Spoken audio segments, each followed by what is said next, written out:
Salam. Bu videoda Özbəkistan haqqında danışacağıq. Özbəkistan şimal və şərq yarımkürəsində yerləşir.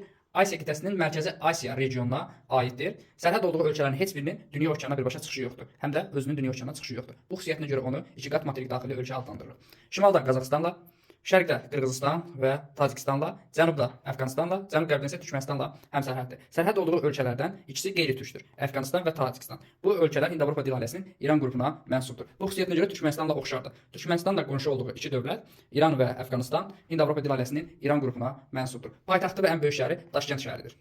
Əhalisi Altay dil ailəsinin Türk qrupunun Uyğur yarım qrupuna aiddir. Respublika idarəetmə quruluşuna malikdir. İnzibati ərazi quruluşu isə unitardır. Tərkibində Muxtar Respublika var, Qaraqalpaq Muxtar Respublikası. Özləri Uyğur qrupuna aiddir, Qaraqalpaqlar isə Qıpçaq yarım qrupuna aiddir. Qazaxıstanla arasında qədim Tethys okeanının qalığı olan Aral dənizi yerləşir.